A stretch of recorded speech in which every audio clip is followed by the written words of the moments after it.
This is Dhanush Nayak. Welcome back to DD Academy, where we simplify the world of trading for you.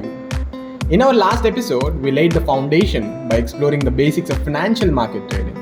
If you missed it, check it out. We covered some important stuff over there. Today, we are going to take it a step further to learn instruments you can trade and key players involved in the market. Whether you are eyeing stocks, forex, or commodities, understanding what you're trading is crucial. So let's get started. First of all, let's talk about the different trading instruments. The financial market is like a vast ocean, and these instruments are the various types of fish you can catch, each with its own characteristics. Let's begin with stocks. When you buy a stock, you are buying a small piece of ownership in a company. Stocks are traded on exchanges like National Stock Exchange, which is in Delhi, and Bombay Stock Exchange, which is in Mumbai. And their prices fluctuate based on factors like company performance, economic data, and market sentiment. Next, we have bonds. Think of bonds such as IOUs issued by companies or governments. When you buy a bond, you are essentially lending money in exchange for interest payments. Unlike stocks, bonds are generally seen as safer investment but with lower returns. Moving on to forex, which is also known as foreign exchange, this is where currencies are traded. The forex market is the largest and the most liquid market in the world. If you have ever exchanged money when traveling beyond the geographical boundaries of your country, you have participated in the forex market on a smaller scale. Next, we have commodities like gold, oil, and agricultural products, etc. Commodities are physical goods and their prices can be fluctuated by supply and demand, geographical events, and even the weather. And finally, we have derivatives like options and futures. These are financial contracts that derive their value from an underlying asset, such as a stock or a commodity. They can be powerful tools for hedging or speculation, but come with higher risk. Now, we have covered what you can trade. Let's talk about who is trading. The market is made up of various participants, each playing a unique role. First, there are retail traders, like most of us here.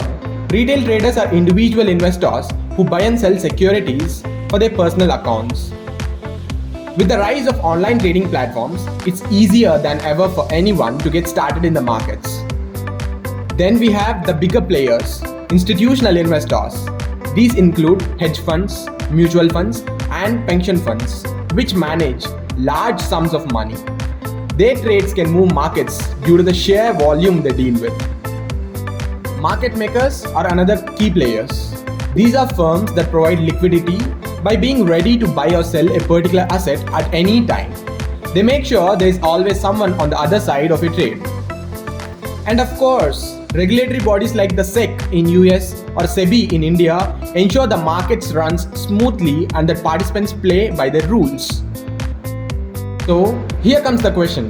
How do you choose what to trade? It depends on your risk tolerance, capital, and knowledge of the market. If you are just starting out, you should stick with stocks or bonds, which are generally easier to understand. If you are more adventurous, forex or commodities are for you. And if you are experienced and looking for high risk, high reward opportunities like derivatives could be your go-to. Once you know what you want to trade, you'll need a platform to do it right. There are plenty of trading platforms out there like Zero the Kite, Angel One, Grow, etc. Each with its unique features and charges. A platform that suits your trading style. For me, I personally prefer Zero the Kite to trade in equity. I'll tell you why.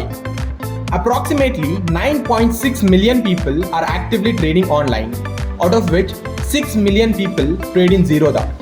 It is because over 6 million people use Zerodha Kite for trading due to its user-friendly interface, low brokerage fees, and powerful features like advanced charting tools and real-time data.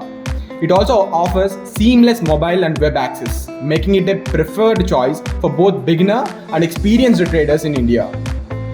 Before we end the session, let's touch on the concept of risk and reward.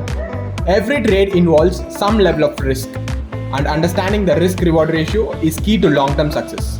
For example, a trade with a 1:3 risk-reward ratio means you're risking $1 to potentially make $3. Diversifying portfolio, that is, spreading your investment across different sectors or assets can also help manage risk. So that's it for today. We covered the main trading instruments, the players involved, and how to choose what to trade. Understanding these basics will give you a solid foundation as you dive deeper into trading. In our next episode, we will explain how to create Demat account and the features offered by Zerodha Kite. So stay tuned for that. Don't forget to like, share and subscribe and hit the bell icon so you don't miss out any further episodes.